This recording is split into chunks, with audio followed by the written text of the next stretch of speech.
Perfect. Okay, so this is the final part today. Maybe we'll finish a little early because it's Friday. So we talked about all of the other annual returns, Forms 941, Form 940, W-2s, W-3s, all of that good stuff. So we're going to talk a little bit about corrections today. So what happens if you make a mistake? So corrections usually come with a C behind the name of the form, which is super convenient because it's easy to remember. So if you're correcting a W-2, you use a form W-2C. And this needs to happen when wages have been reported incorrectly, or taxes have been reported incorrectly, or a social security number is wrong, or something like that. Similar to a W-2, the W-2C consists of 6 parts. All of those parts go to different places. 3 of them go to the employee, 1 for the employee's state return, 1 for the employee's federal return, and 1 for the employee's records. And then 1 is for the Fed, 1 is for the employer's copy, and then 1 gets sent into the state as well. So all of those forms are very similar to the W-2. The regular W-2, W-2C has the same idea. You do not have to file a corrected W-2 or W-2C if the error is less than $100, or $25 if the error is in regards to tax withholding amounts. That being said, if an employee does come to you and say they want a corrected W-2, even if it's less than $100, you do have to furnish that to them. So keep that in mind. A Form W-2C does not need to be filed with the SSA or Social Security Administration to correct an employee address only, or if the data corrected is only for state or local. They don't care to have a copy of that if you're not correcting anything that's actually for the Fed. So if federal income tax, Social Security, or Medicare is discovered before the Form 941 is filed, then errors must be reported and paid on that Form 941. If it's discovered after the form is filed, then employers can avoid paying interest if they report on a 941X as soon as possible after discovering the error, but no later than the due date of the current quarter's Form 941. So same with additional Medicare tax as well as Social Security or regular Medicare tax. If an employer withholds too little from an employee's wages or federal income tax, Social Security tax, or Medicare tax, then the undercollected amount may be deducted from other compensation given to the employee. So they could deduct it at a later time to make up for that. Over withheld federal income tax, additional Medicare tax must be repaid to the employee.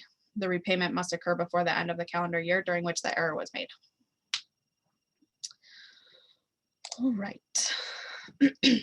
So Form W-3C goes along with Forms W-2C. If you've corrected your Form W-2, you also have to correct your Form W-3. So when you file a W-2C, if you do it online through the SSA website, then it also creates a W-3C, which is also e-filed to the SSA. And then you'll want to keep a copy of that and make sure that the employer keeps a copy of that. 941X is to correct 941s that are incorrect. So if employers have properly repaid withheld amounts to employees, they can claim a credit against the taxes due by marking an adjustment on the 941X and then asking for a refund. You could also get a credit applied to the next quarter. For Social Security or Medicare tax payments, the adjustment must be made no later than the due date of the Form 941 filed for the quarter in which the error was discovered, but no later than 3 years from the due date of the return filed which contained the error. For Forms 941, 943, 944, and 945, the period of limitations due date is April 15th of the year after the close of the tax year. By the way, April 15th is my birthday. Just throwing that out there. All right, wages, tips, and other compensations are increased. So say you reported $9,000 as total wages, tips, and compensation on line 2 of your third quarter Form 941 for 2019. In July of 2020, you discovered you had overlooked $1,000 in tips from one of your part-time employees. To correct the error, you're going to figure the difference from what you reported versus what you should have reported. So the difference is $1,000. Another example, you reported $9,000 as wages, tips, and other compensation on line 2 of your fourth quarter 2019 Form 941.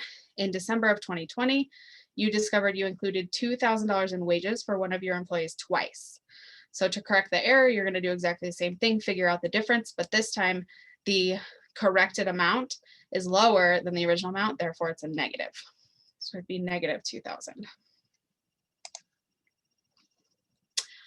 Pop quiz, you have to remember back to yesterday. This is not fair to Felicia because she wasn't with us yesterday.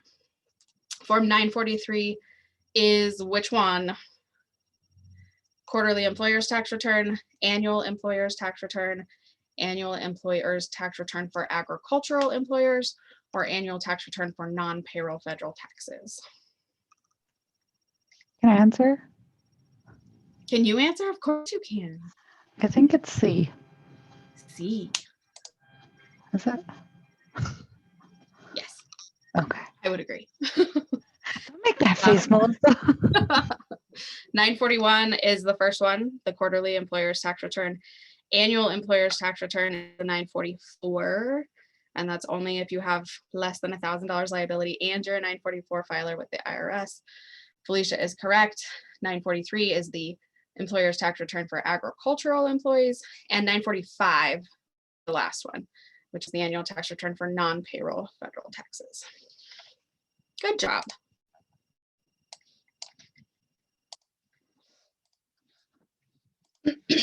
Okay.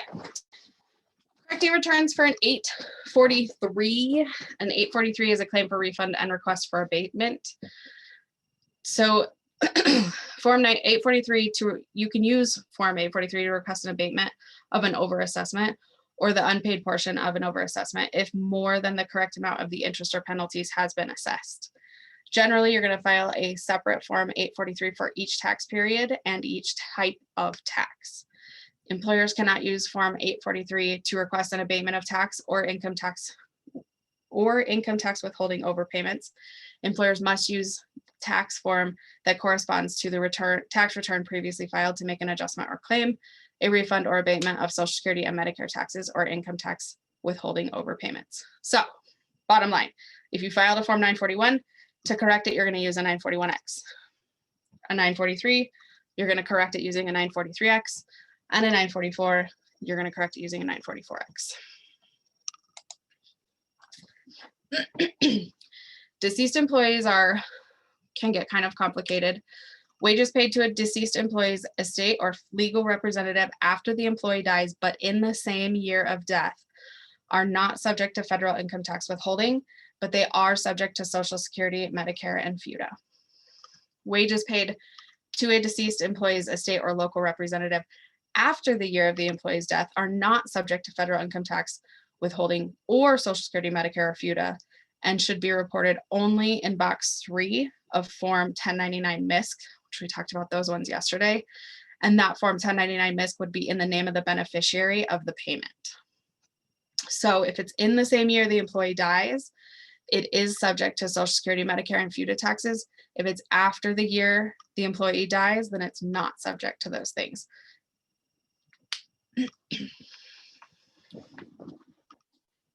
Form 4070 is the employer's report of tips to the employer.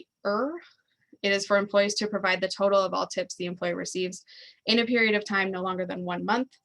Employees receiving less than $20 in tips are not required to report those tips to the employer. Form 70 requirements. Employers are not required to provide Form 4070 for employees to report tips. Employers can use a variety of methods, including electronic reporting. In addition, employers can require tips to be reported more frequently than once a month. So I know a lot of our employers have either allow their employees to make adjustments in their time system to include their tips, or they have maybe just a different paper that the employee turns in with their time card that says the amount of tips. There's lots of different ways that they can do it, but that's what Form 4070 is for, but it's not required. You can use other methods. Form 8027 is the employer's annual information return of tip income and allocated tips. So this is the employer's side of it. It's used by large food and beverage establishments when the employer is required to make annual reports to the IRS on receipts from food and beverage establishments and tips reported by employees. Form SS4 is the application for an EIN. So when you're first starting a company, that's what you fill out to get an actual EIN from the IRS. Pop quiz.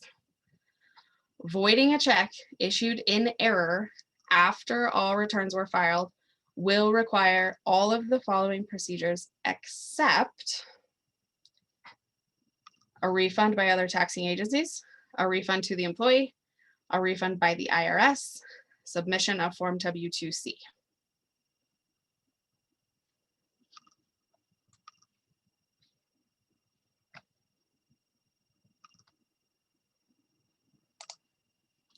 You guys are too good. It is B. Voiding a check that was not constructively received in a subsequent year requires correcting wages and taxes reported using Forms W-2C, 941X, and the appropriate state forms. Since the employee never received the money, no refund is due to the employee. Good job. Okay, so we're going to practice a little bit, and this kind of goes back to more of what we did yesterday, the 941. Maybe it was 2 days ago. I don't know. It's all getting confused at this point. So I thought we would just practice and take a look at an example and actually fill out a 941.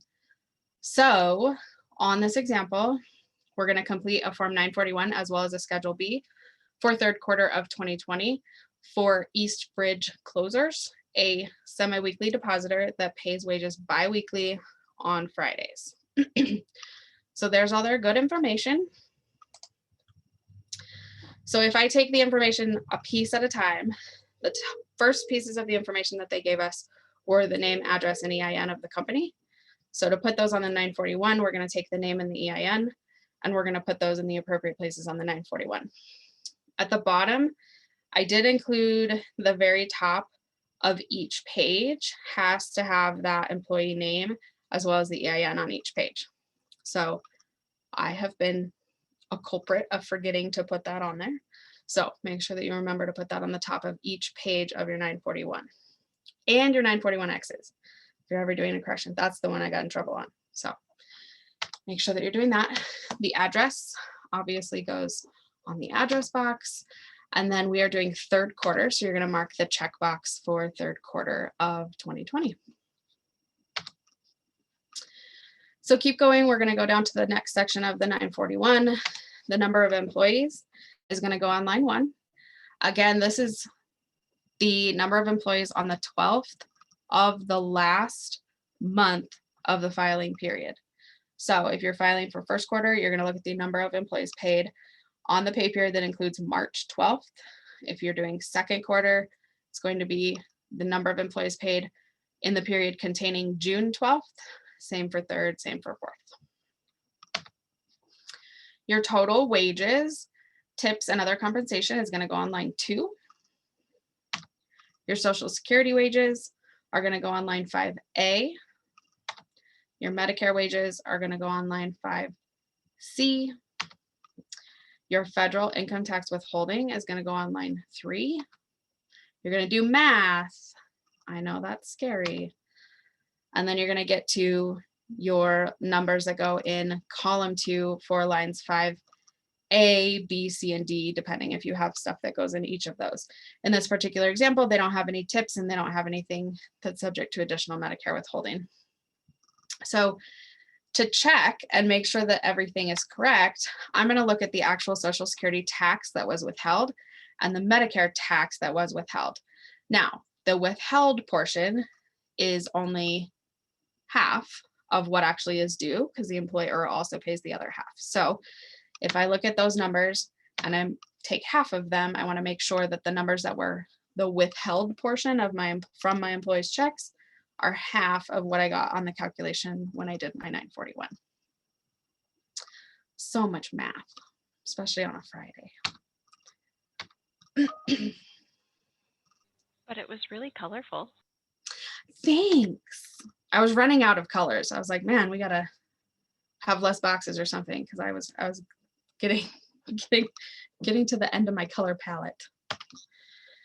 Okay, so moving on, this is the whole first part of the 941. We're gonna do some more math and we're gonna add our two numbers from column 2. If you had 4 numbers, you would add them all up, and those are going to go in line 5E. Then we're going to take our tax withheld, which is on line 3. We're going to add it to that number that we just calculated, and we're going to get our total tax before any adjustments, and that goes on line 6.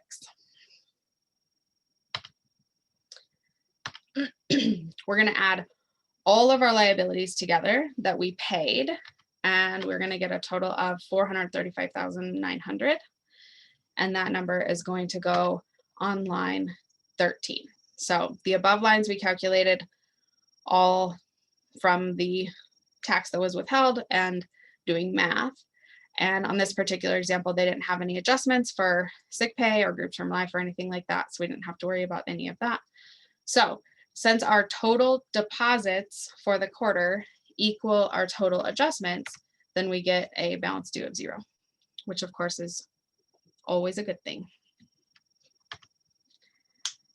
So on page 2 of the 941, the very top section asks you about, actually I think it's page 3 now because they've added pages because of COVID. So this section asks you to tell what kind of depositor you were. So in this particular case, they told us that it's a semi-weekly depositor, which means I'm going to check that box down there at the bottom that says you're a semi-weekly depositor. And because I checked that box, that now means that I have to file a Schedule B. So let's look at what that looks like. So we're going to find each of our tax liability dates. It is important that you remember that what goes on the Schedule B is the date of the liability, not the date of the payment.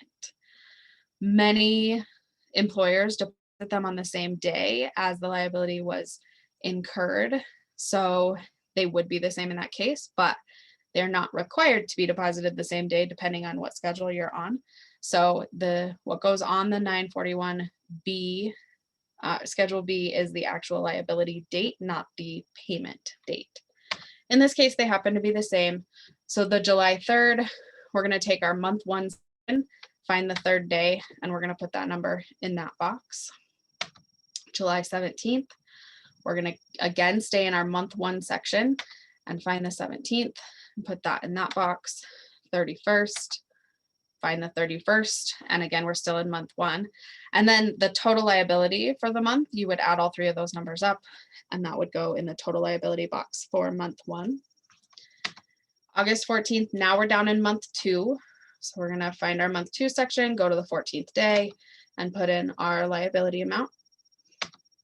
28th, again, staying in month 2, find the 28th. Again, you would add, this time there's only 2. You would add those together and put that in the total liability for month 2. September 11th, now we're down in month 3, find the 11th. And again in month 3, find the 25th, add those all up, and that's what goes in the tax liability for month 3. And then we're gonna do some crazy math, add all of that stuff up together, and the total liability down for the quarter gets put at the bottom. That number better match what you paid for the quarter, and it also better match what you said your liability was on your Form 941.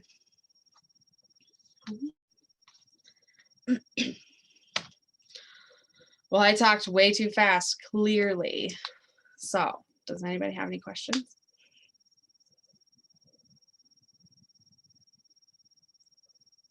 I do not. You did great. Oh, thanks. Great job. Rebecca, do you have any good hints for the test on this section?